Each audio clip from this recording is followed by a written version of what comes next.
I'm Dr. Jett, and I've had a passion for public health for over 30 years.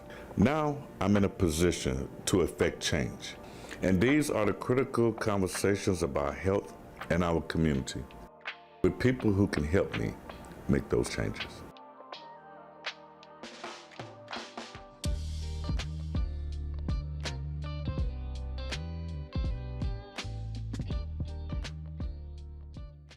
Good morning. Welcome to CEO Live Talks. I'm your host, Dr. Jett, CEO for Park DuValle, and with me today I have Ms. Lopez. So welcome to the show today. Let me give you a pile. Thank you, Dr. Jett. You're looking very lovely today. Thank you again, Dr. Jett. So I want to start first just by, introduce you to the world, and tell us a little bit about your job and what you're doing today. Okay. I'm again, Danica Lopez. I'm the Assistant Director for Apprenticeships at the University of Louisville.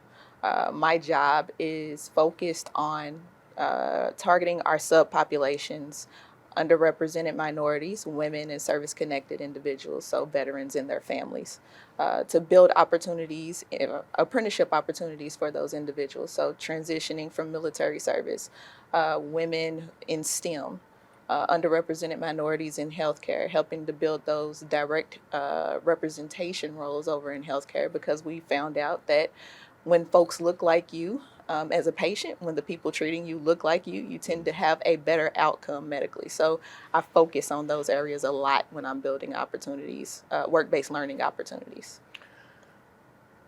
So why this particular role?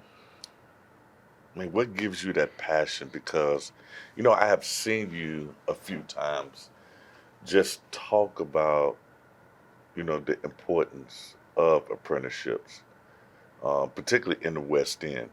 Mm-hmm. But explain to us why, 'cause you have a very unique passion. In 2014, I started working with local activists here in Louisville. After Tamir Rice, after Michael Brown. So we started organizing and protesting and doing a lot of things that we thought would help our community here in Louisville.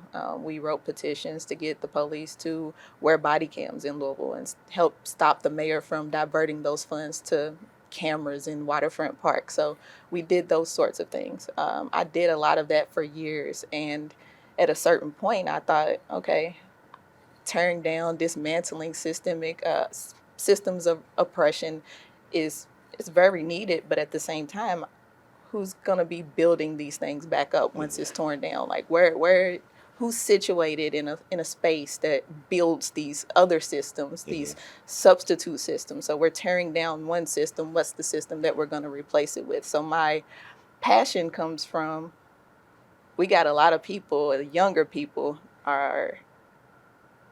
they're very focused. They are very passion driven of tearing down those systems. But I now want to move into building up. So I moved into finding roles that allowed me the autonomy to build other systems, particularly University of Louisville. I moved into this role and they were like, hey, let's build apprenticeships and let's do it for these subpopulations. And I thought, okay, what can I do to help leverage the university's power to go and build these systems for folks in my community? So I grew up Victory Park, West End of Louisville, and I thought, like, what can I do? Now that I'm in this role, now that I know what I'm doing, how can I build these pathways and help individuals either get credentials to help them sustain their family, or pathways that lead to higher education, but doing so while looking at those barriers that I'm familiar with having to navigate. Because oftentimes we discuss the issues in the community, but we don't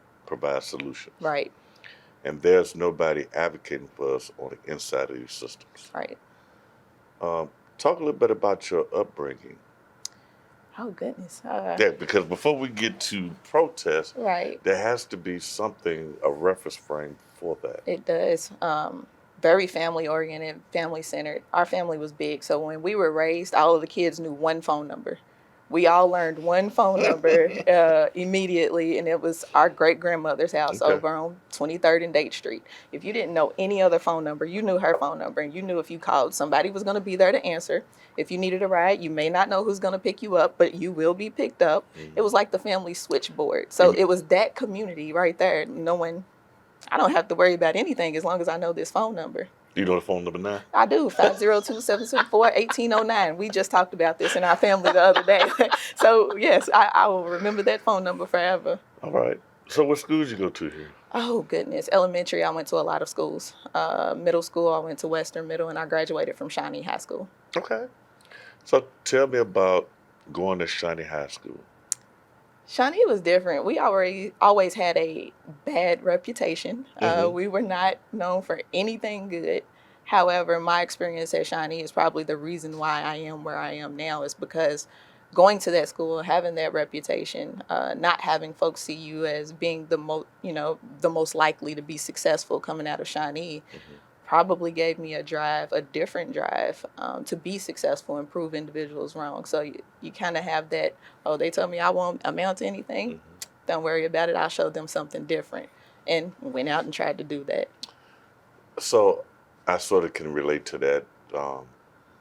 Going to Paul Robeson High School, it was ranked one of the lowest schools in the city when I went there. And we didn't have the books that was necessary. We had great teachers, I would say that. Excellent football team. Of course, I'm going to say that 'cause I played. Great track team. But it was just centered in Inglewood, which at that time, gangs and drugs started to come through. Did you have that experience at Shawnee? Of course. It was, honestly, we joked a lot that Shawnee was basically just the streets with walls. So Yeah. you could go in Shawnee, you could see a drug deal happening. You may know somebody's in there with a pistol at the day. You may be walking to your class, and all of a sudden you're moving out of the way because the K-9 unit is there to sniff lockers. There wasn't anything going on in Shawnee that you couldn't also find in the streets, and vice versa. So Right. yes, I can relate to a lot of it. I did do some sports while I was there, so that may have also What kept sports me. did you do? I ran track. Okay. I think I ran track, played volleyball and basketball while I was there, but track was my bread and butter. And what race did you run? I got to ask. Actually, I was long jump and triple jump. Okay. I did do relays if we needed an extra person to run relays just to get us some points, but I was a long jump, triple jumper. So you had hops. A little bit. I had a little hang time. So growing up in the West End, and just fast forward, has much changed over the years? I think so. A lot of the supports that I could find when I was living in the West End when I was younger, not there anymore. So a lot of the programming that they had for kids, not there anymore, not funded anymore. A lot of it was city funded, not funded anymore. I can't just take my kids to a summer program the way my mother used to take me to a summer program. Right. And so, yes, in that way, the resources that were available when I was younger, I don't see those anymore. And I work in a position to be able to see those, and I don't see those anymore. The interesting thing when we think about opportunities for our youth, I always praise Marion Barry for all the things he did in D.C. area. And some of those programs are still there. What's missing in Louisville? I mean, why are we lacking the program? Is this something that we need to make a specific ask of the mayor? I think the empathy is lacking. I think a city that's so focused on economic revenue and bringing in revenue, but not necessarily focused on providing resources to the youth and making sure that those individuals can contribute to that economic growth or that revenue stream, I think it's a bad precedent. I think once a city is attempting to be known for something and trying to put their face on the map for something and trying to make a different type of name for themselves, they tend to go for those things of Derby City. You know, we're known for horse races. Well, that's our bread and butter. So let's figure out how we can promote that more. That means diverting funds from certain areas that need those funds, which is those programs, the programs for the youth, programs for single mothers, for example. My mom went through a program years ago that prepared her for a career. It was a career preparation program. They also made sure that she had clothing and attire necessary to go into interviews. They gave her, I think they gave her maybe a laptop or a computer or something at the end of the program. I don't see those programs anymore, not in the way that they were available back then. This episode of CEO Live Talks is brought to you by Park National Bank. Pay with confidence. Your Park debit card is the fast, safe, smart way to pay this holiday season. Get more details online at parknationalbank.com. If you or someone you love is considering therapy, contact the professionals at Park DuValle Community Health Centers today.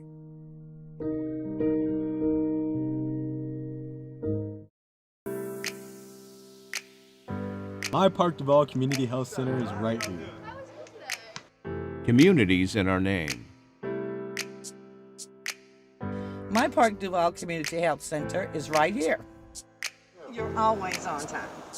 Because we serve the community. My Park DuValle Community Health Center is right here. Park DuValle Community Health Center, providing quality health care, one person, one family, one neighborhood at a time. My Park DuValle Community Health Center is right here for them. Park DuValle Community Health is right here for your children's primary care. At Park DuValle Community Health Center, our team of highly dedicated pediatric physicians administers state-of-the-art care right here, every day. Because serving the community is more than part of our name, it's our mission. Park DuValle Community Health Center, providing quality health care, one person, one family, one neighborhood at a time.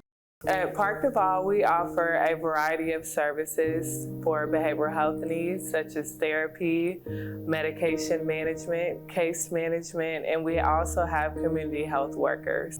Here at Park DuValle Community Health Center, in our behavioral health department, we provide you with the tools to help improve your life and your mental health. If you or someone you know is experiencing thoughts of suicide, please don't hesitate to give the Suicide Prevention Hotline a call. This could save your life or someone else's life.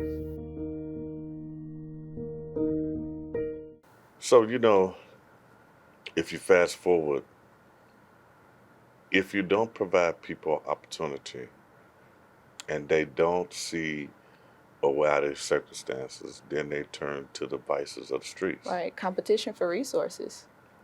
And at times that competition can be, violent. You put individuals, you pack so many people into a small area and you don't give them the resources to figure their way out or to help them get out or to do something to get out of that area, and you forget about it. You try to put it out of everyone's sight when they're coming in town for Derby, then you're going to run into these same problems. You're not providing individuals with the resources necessary to see a pathway out of it. And we're not investing in people. Right. There is a state recently just passed a law, and it only applied to state employees or hiring of state employees. They have removed all of the degree requirements. Now to me, when I saw that, I said, that's interesting. Now, if you remove the degree requirements, are we putting the resources into the people to become educated and trained on that particular job? Right. Because nowadays, if you look, how does somebody get to be Ms. Lopez, soon to be Dr. Lopez one day? How does somebody get to be a Dr. Jett? What can I do to explain to somebody that's selling drugs on the street how to pave a different way and why? And one of the things I look at in Louisville, and you from Louisville, and by the way, how did you get a chance to go to Shawnee when they were busing people all around the city? I lived in the West. I lived in walking distance at the time, and then when we moved again, I just continued to go to Shawnee. Okay, because a lot of times they were people live right across the street and they will bust Well, all the way to Fern Creek. Shawnee was a little different. So when I entered Shawnee, there were only 70 in my class to start off. Like there were 70 individuals on orientation for freshman orientation, and the counselor got up there and she was like, "Look to your left, now look to your right. Those people probably won't be there when you graduate." She wasn't lying. Wow. You know how many was in my class? Mm-hmm. 700. You see? Exactly. And somebody said the same thing to me. Look left to right. 226 of us graduated. Exactly. I don't know where the people went, but that's a travesty of the system, right? So the West End don't have the resources to help people in programming. Has the environment changed? I can't necessarily say the environment has changed because the people in the West End are some of the most friendliest people that I've ever met. So I can still walk by and say hi to people and not worry about it. Or, you know, going over to my mom's house, they know everybody around the block. So, I can't say the environment has changed, but I can say that the competition for resources in the West End has increased because, again, lack of resources creates, additional competition. Things are people are more desperate to get those resources and more willing to take, extreme measures in order to beat out the competition. So in that way, yes. But as far as the people in the West End, I don't believe the that people in the West End haven't changed. That's good. What about how the community looks? Yes. And so when you go to the West End and you're looking around all of those vacant houses, I'm like, well, what's going on? Like, we got all of these people sleeping under viaducts, sleeping over in parks, sleeping on the sides of expressways, but we've got all of these vacant homes that the city should figure out how to fix an ordinance so that they can acquire those properties, rehab those properties, and place these unhoused individuals into them. But I don't know what the mindset is of the city, but that should be the mindset. That's a novel idea. And if you provide somebody with a home, then you can provide wraparound social services for them. And so I've had the opportunity to watch Louisville sort of go backwards. And when I say that is the people are starving for something. They're starving for change. Right. Recently, it was just unveiled that they were going to start rehabbing the parks, right? I used to love going to Shawnee Park, but now it's become more unsafe. Right. So I don't go to Shawnee Park. I can't prescribe to people to exercise in an unsafe community. Right. So what do we need to do about crime, in your opinion? That's a difficult conversation because where is it stemming from? So again, we go back to that competition for resources. People have to have the ability to get themselves or be again, wraparound services, enough wraparound services available to help individuals out of that competition for resources. So again, it's a difficult conversation, and a lot of that conversation can look different for many people. Right. I think it's a holistic approach, honestly, is needed. Individual holistic approach to crime prevention, crime deterring individuals from committing crimes. But that is a lot more, it's a bigger ask than I think other individuals who are in the power to create those things, so those systems to provide those services, are willing to have at this moment. The depression part, I would get up only because I knew I had to. I'm always having to do stuff for other people, and I can't, who's helping me? Therapy has improved my life by 95%. Every parent, every child, just everyone, just in general, needs some type of therapy, and they should seek it if they feel the need. When I'm approached or have something happen to me, I feel the emotions for everything, but then I have to set it free because it'll do something to me. So I just, like I said, I feel it. Not for long, and then I set it free. That's how I've been able to cope. with my situations, a closed mouth doesn't get fed. But yeah, once I couldn't take it anymore, and I reached out for help, and I got it. If you or someone you love is considering therapy, contact the professionals at Park DuValle Community Health Centers today.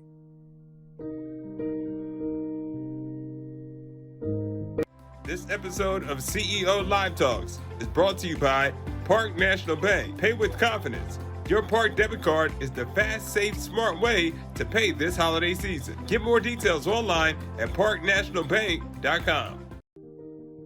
If you or someone you love is considering therapy, contact the professionals at Park DuValle Community Health Centers today.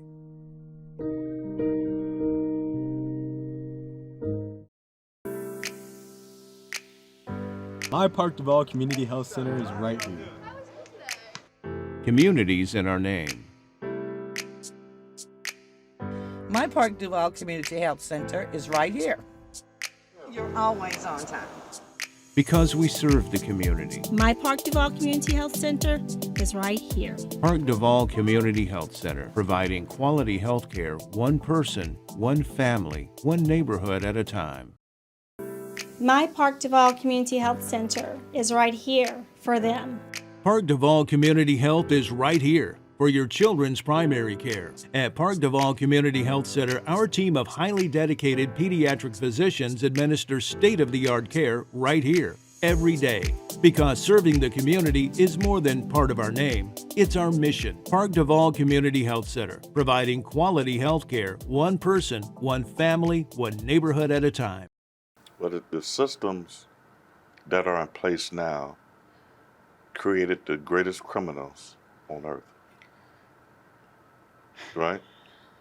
Capitalism, racism, actually the systems created the lack of resources and competition for those resources, and the lack of investment into the African community.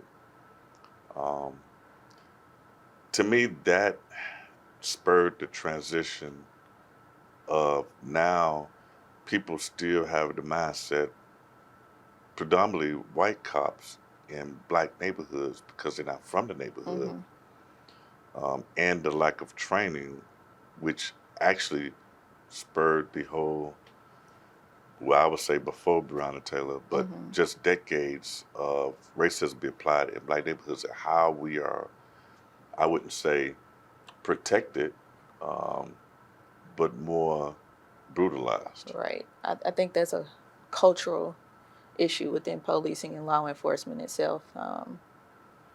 It's a culture. Law enforcement culture is, while they say protect and serve, that's just something that's on the side of the cars. Right.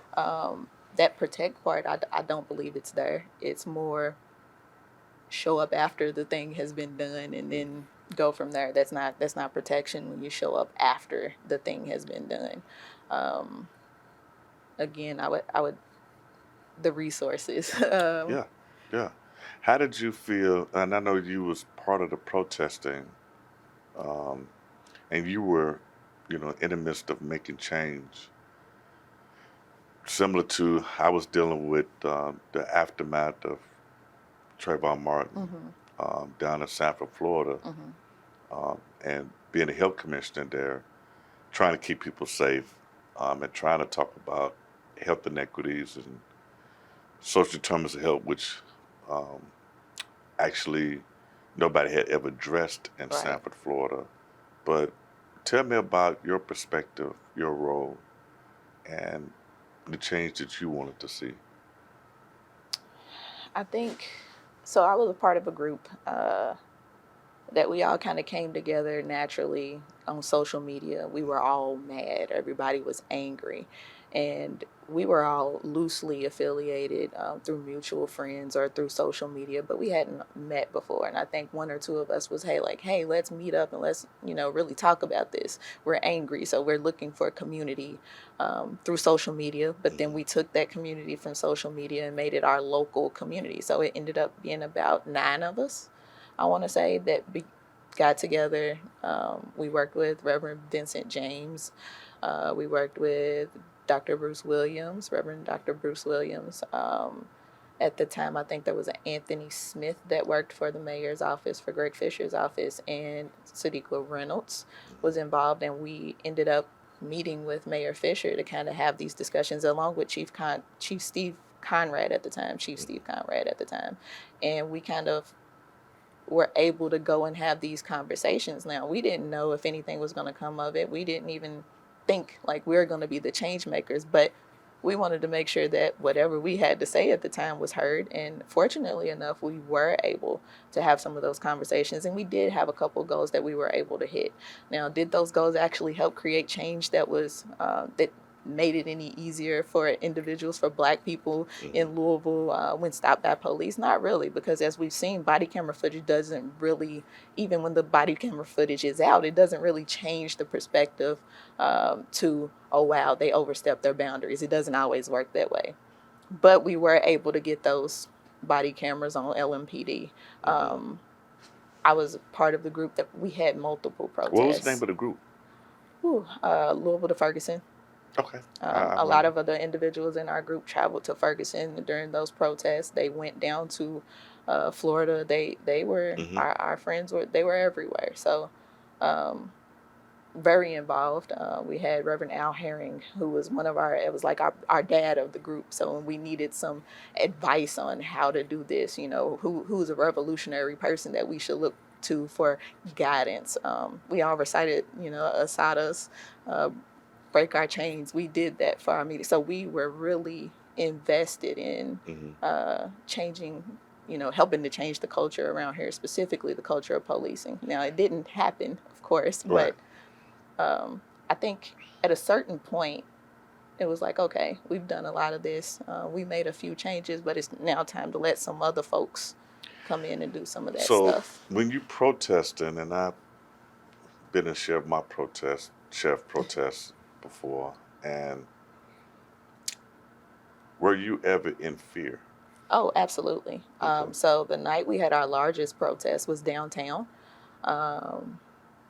We didn't know at the time, but LMPD was staged about 4 or 5 blocks away, staged in the big SWAT vehicles, and they had on all of their gear, and we didn't know it until we were walking towards the Yum Center. So it ended up being a really large group that split into 2 large groups. I saw that. And then converged right by the bridge. And as we were walking, like passing the LG&E headquarters, they were just standing there fully, ready to rumble. And I'm like, what is this? Like, we've been peaceful this whole time.